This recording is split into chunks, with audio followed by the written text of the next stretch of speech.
I'm Michelle, And I'm Katherine, and we're here at the Healthy Hurried Human podcast. where we talk about keeping pace in a world that never slows down. Welcome back to Healthy Hurried Human. It's Katherine, And Michelle. and today we're going to revisit the wheel. We've decided to do a look once again on our Healthy Hurried Human wheel, our key functioning indicators, our KFIs, and the whole-minded approach that we have and why we use a wheel for that imagery and the spokes, kind of what they mean. We just wanted to kind of refresh and give everybody an idea of what the wheel is, because we talk about it a lot. I mean, literally the whole podcast is based on this. the wheel.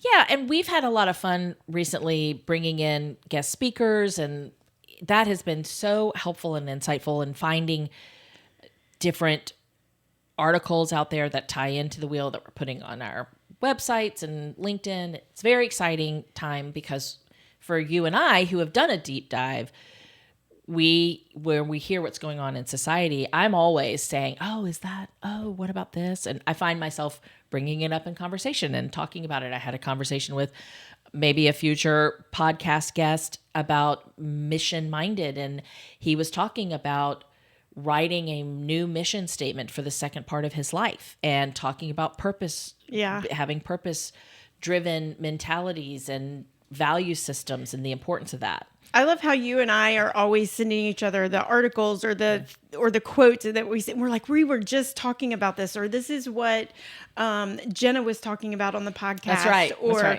this is what when we were talking about mentoring, and that's what Steve was talking. We enjoy that, and it's at front of mind for us because this is the work that we do. Mm-hmm.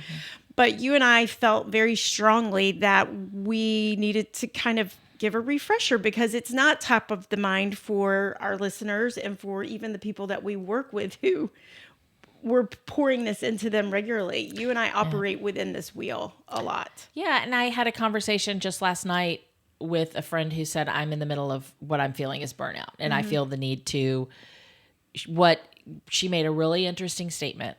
And this is kind of ties into why the wheel is important. Because she realized that she had risen to leadership in all of the organizations that she was in. And she had gotten involved and had been there so many years because of consistency that she was been a leader. And she was a leader socially. She was a leader in her friend group. She was a leader in at her work and in her volunteer group, and every place she needed a break.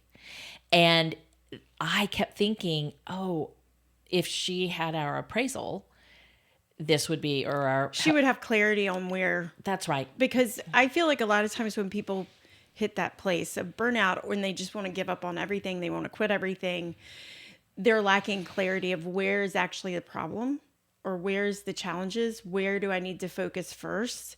I think we could see that in almost any area of our life. If we're physically not feeling good, we want to fix everything all at once. We want to, we think, I think this is why in January, the gym memberships are so incredible.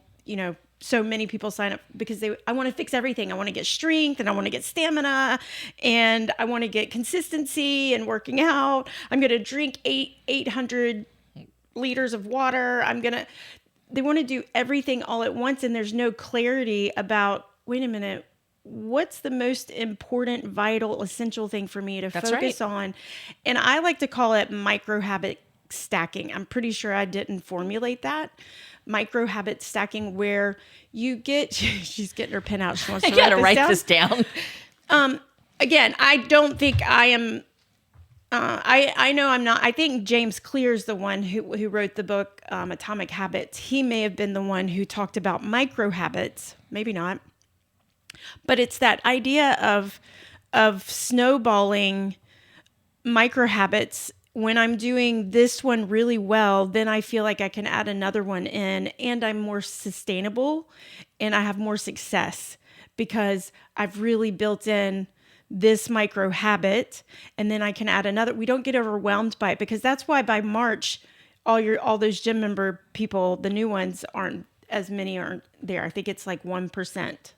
There's a staggering statistic of So is micro habit stacking a good thing or a Yes. detrimental thing? I think it's So incredibly small building, small steps. Okay. because you get compounding on top of it. When I know for me recently, I've just come through a major medical thing of being sick, got salmonella poisoning, and hospitalized by it. And I felt very sad about the fact that it took all the things I had been working so hard at, like my strength training and my exercise and my consistency and all of those things. But one of the things that I feel that was good that came from it is I literally had to become somebody who drank a lot because I had to replenish Of water. of what Of water. of water. Thank you for that. Just to be clear. Thank you for that clarification. Not Yes, a soda lot of water. Not No, water, and I have to add these. I have to add these drops to my water to replace. Anyways, electrolytes. yes, and some other stuff that you have to get. Anyways, all of a sudden I started to realize because it's becoming my life source to drink this water. In order to aid my recovery, the very long recovery. And it dawned on me a couple of weeks ago, I'm like, I have never been this good at drinking enough water on a regular basis. I mean, I am like every other woman. I carry my cup around, but it will take me all day to do the 1 cup. Whereas now I'm doing 3 of my big cups a day. And I can tell so we don't need to spend tons of time on my water habits, but it was a micro habit that now that I'm doing it and I'm being more aware of it, now I was able to add other stuff. There were so many things that I had to go back to start doing to get myself better in recovery, but it was overwhelming to me to try to get it all back. Because I lost a lot of strength. I lost a lot of stamina being that sick. And when you look at it and be like, how am I going to get it all back? Or look at what all I have to do that. Looking at the water and saying, look at where I am with the water now. And I was never doing that well with water. I'm like, okay, I can do my stamina, my exercise, my strength. There's something mental about doing the micro habits, changing small things, and then building on top of that. Yeah, I feel like that's what the wheel does, is it brings that clarity. well, like talking about my friend. This episode of the Healthy Hurried Human podcast is sponsored by Midlife Thrives. Midlife Thrives is for women in their 30s, 40s, and 50s navigating perimenopause and menopause. If you've felt the energy dips, the mood swings, or the brain fog that make you wonder if you're losing yourself, you're not alone. Midlife Thrives is here to help give you clarity, resources, and a supportive circle of women who get it. No quick fixes, no shame, just some real guidance for real life. Learn more and connect at midlifethrives.com because thriving in midlife isn't optional, it's your new standard. Where she's at a point where anything that's not essential, maybe she's stepping away from. And she's got other people that are helping her kind of figure out that type of thing. And I've been there where it was like, I just need to close down a lot of the volunteer work that I was doing. I was spread too thin. And that was before I started working with you with the wheel, because in the last year, 2 years? 2 years. You just had an anniversary. Yes. Oh, woohoo. In the last 2 years of working 2 together. years with Foxygen. Yes. Sorry, clarity. We've known each other longer. But the last 2 years of working with the wheel, it's a different, before it became habitual to do this. Like there was kind of a screeching halt, or life was clunky. I felt stuck. There was a buildup of tension and lack of clarity of how to move forward. Sort of like driving on a flat tire.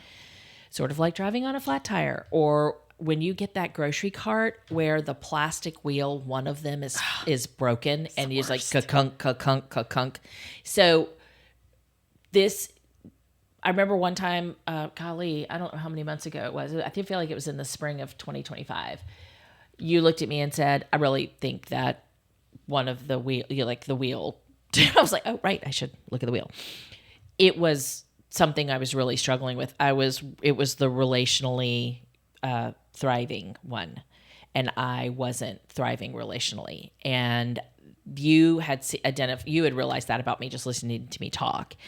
And I was like, oh, you're right. And sometimes when you just take a step back, take a deep breath, and acknowledge this is where it is, that moves you to a place of integration and growth. When you acknowledge what the problem is, when you just see the problem, and this is true in therapy, this is true in the Enneagram, this is true across the board, recognizing there's a problem is the first step. Well, two things. One, I love your story of the first time you worked the wheel when you went to the coffee shop or wherever you went. That was not long after you joined Foxygen. You went and worked the wheel, and I was like, oh, I love the way that you phrased that. You worked the wheel. Mm-hmm. And because to me, that's where it came from. That is, the wheel came from, in case you're wondering, the origin story behind the wheel is 20 years of doing work with people, mental health work as a therapist, thousands and thousands of different stories as you work with thousands of patients over that amount of time, but realizing there's really I can put all of these thousands of stories into about 8 different categories. And that's where the wheel came from, is if I can give clients or patients a way to see it and say, what I'm going through, where on this wheel, where's the puzzle piece? Where does it fit? Work the wheel. You coined that phrase, work the wheel. Run the wheel. If you can do it, then you have clarity. You take away shame, you take away overwhelm, and you get really focused. And that's why I love it and feel like this is a product. This is something that is really useful. We buy product all the time that makes our life easier and that becomes useful to us. And that's what the wheel, right? That's where it came from. And that's what it's for. It's to give people clarity. We need that space in our life where we remove the emotion of the moment to give us steps that we can do. And this wheel is not judgmental, right? If you find yourself in a very deeply judgmental space, then that's a sign that you should probably sit down and do the appraisal, because it's not judgmental. Dr. Henry Cloud, and we've talked about this before, and his definition of accountability is to have your accountability partner helps remind you what the goal is, and then your why. And it's instead of so like companies that have really good value systems where they make their decisions based on their value systems. Does this align with what our value is? Does this align with what our mission is? If it's a yes, then we move forward. If it's a no, then we don't do it, or we rephrase it. And with the wheel, it is a reminder of who we are. Like, oh, maybe the reason why my friend is struggling is she has risen to leadership and filled a need because she could, but it's not her purpose driver. This is not where she shines in volunteer work. And so it's become stressful and taxing to her. And that's this wheel. When you do it for yourself, it isn't judgmental. Well, I want to quote Grant, my assistant, who said it this way. And I was like, I like this. He said, it's not a checklist, but it's a rhythm that keeps people from fragmenting under pressure. I was like, that was really brilliant, Grant. It's not a checklist. And that's why we really played around with calling it the appraisal, because assessments, everybody is used to the assessments of, even the Enneagram and the DISC, and so many of those are an assessment tool, which are great and incredibly valuable. But we didn't want to send the message that when you're doing it, you're boxing yourself in. You're certainly, it's fluid. That's the thing I want people to understand, is this, where you are and what's not working well. It's fluid, because sometimes you're going to be doing really well in lots of areas, but that's not, what's his name, that wrote Love Languages. We had lunch with him. Gary Chapman, and I got to tell him the things I love and disagree, because I've used the book The 5 Love Languages huge in my career, and he feels like, well, whatever your love languages were 10 years ago, that's what they are today. And I'm like, I don't think so, Gary. Even though he's the one who created this, I'm like, I think people actually change based on just life and stuff. That's what I love about the wheel is that you're not just because you're struggling and overwhelmed, or maybe like you said with your friend with volunteering, isn't that doing it for you right now, doesn't mean that's how it's always going to be. Mm-hmm. It's an appraisal of where do you want to put focus and energy. I just keep going back to the home appraisal. When you get that home appraisal, when you buy a house, they give, if they're good, you're going to have a huge checklist because they're going to tell you everything.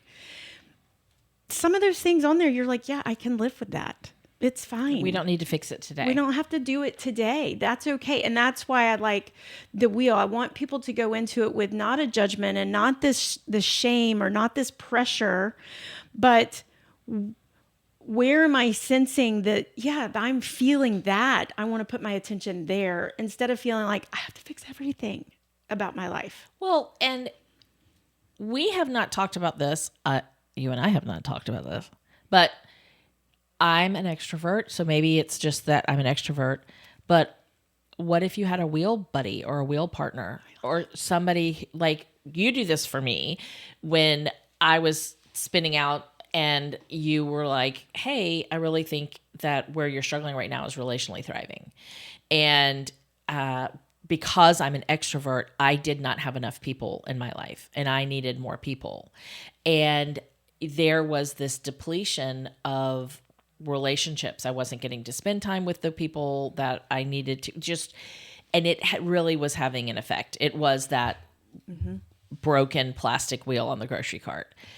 And there were other aspects of the wheel that I also wasn't necessarily getting all gold stars, but this is the one that was really sucking the life out of you. And you could see that in me because you were listening to me and spending time with me and understood, hey, this is a focus for you. And you had identified that. So if we had a wheel partner, a buddy, a person in our life that was also using this tool that could help give us a reflection. Love it. I love it. We talk, I think we brought it up on the podcast early in our first season about how we mirror for each other and being in relationship with each other where we say something, you see the other person's facial expressions back and forth.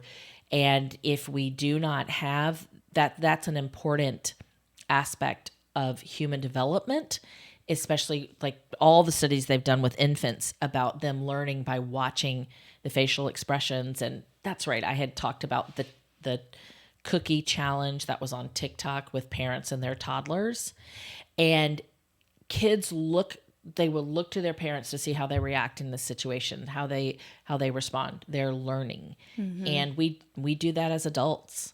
We body language, how we present ourselves. If someone's closed off, sitting at a boardroom, I used to interview people, how people's physical stature was during an interview said a lot. So this wheel this alignment that you create for yourself, you should be able to trust it. It should be an honest reflection of where you want to go, how you operate the best as a person. It cannot be like, not to harp on the Enneagram, but I used that for 11 years at my previous job. That was the tool that we were using.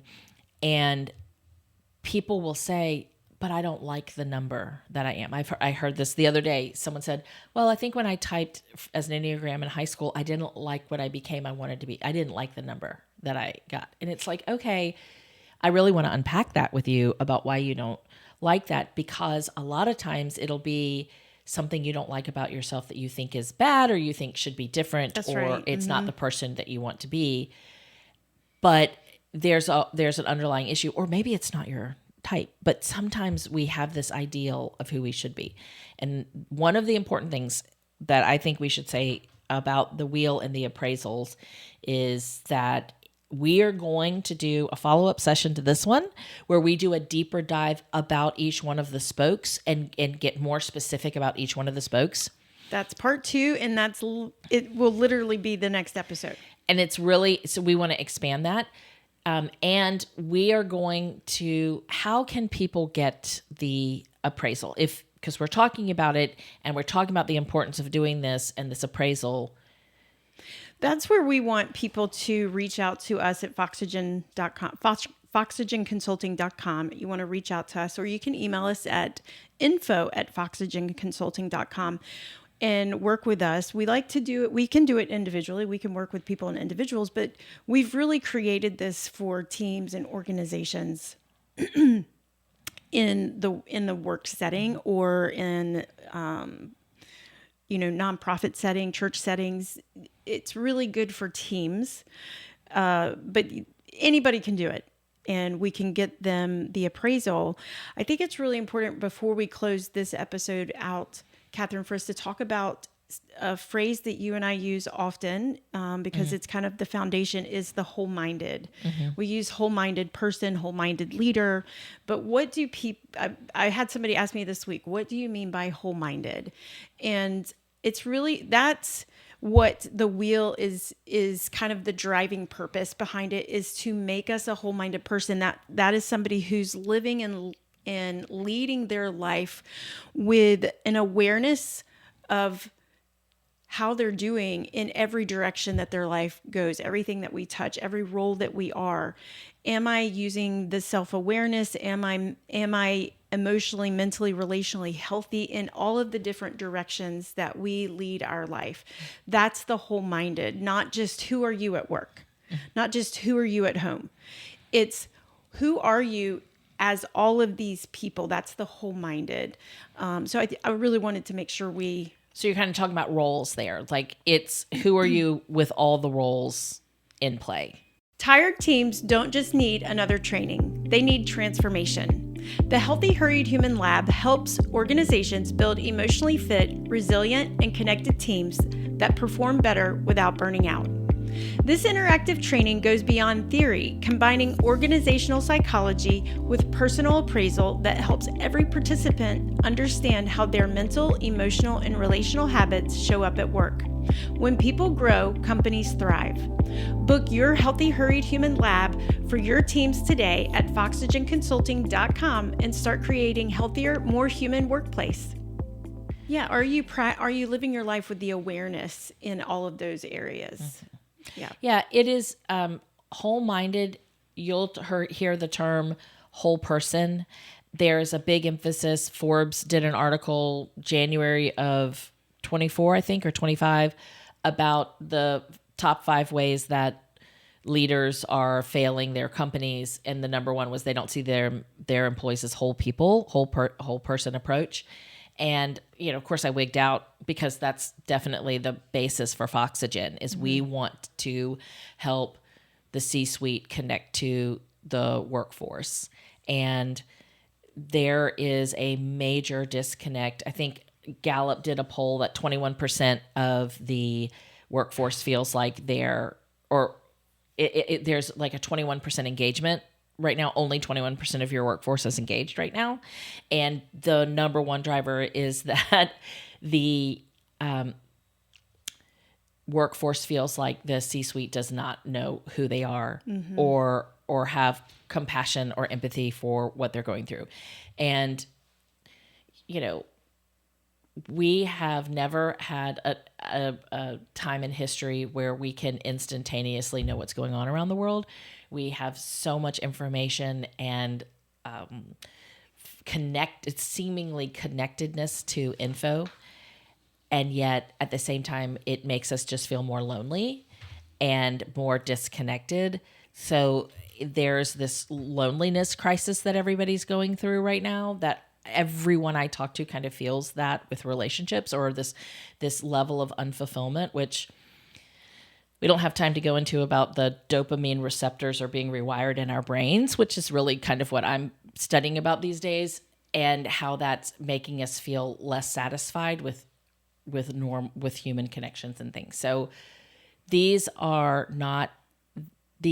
key functioning indicators on the wheel are not necessarily a fix-all for your corporation. They really are designed to make a healthier individual, and healthier individuals build a healthier culture. And we do have our Healthy Hurried Human lab. We do. We have a Healthy Hurried Human lab that we It's a offer training. for like a 1 day or half a day or training that we do for companies. But we will, if as an individual, for a person who's maybe not in a corporation, shout out college, shout out my niece, College Palmer, yay, who likes to listen to the podcast. If she wants to do this and work through this, there are ways to reach out to us. 100%. Yeah. Either, info@foxygenconsulting.com. We would love to work with you, help you get the appraisal system. Hey, listen, if there's a leadership, or if you're a manager, you're in the C-suite, you're in a position where you have greater influence and you want to try this out for yourself first, 100% reach out to us. Email us. I'll give you my personal phone number. Because we know that when people sit down and do it, it's like somebody raised the curtains, the blinds, the light comes in and they see it. Because that's what I love about it, is it brings incredible clarity for people. It really does alleviate a lot of, just for me personally, a lot of, it just takes it out of a cerebral head of I can't fix anything to, practical steps forward. Having the next step forward is really 100%. life-giving for a lot of people out there, just to know you don't have to throw everything out. But anyway, I feel like I've exhausted the subject, made it very clear. The wheel brings back balance, back to the modern way of living and leading. That was one of the things Grant wrote down. One of these days you need to bring him in here and just let him be the sidekick. Okay. Thank you for joining us, and be sure and tune in next time, where we're going to dive even deeper and give you the specifics on each spoke of our wheel. Our KFIs. Thanks for joining us. The Healthy Hurried Human podcast is brought to you by Foxygen Consulting and a handful of silent sponsors who believe in this work and quietly keep us going. We see you, we thank you, and we are glad that you're part of this journey.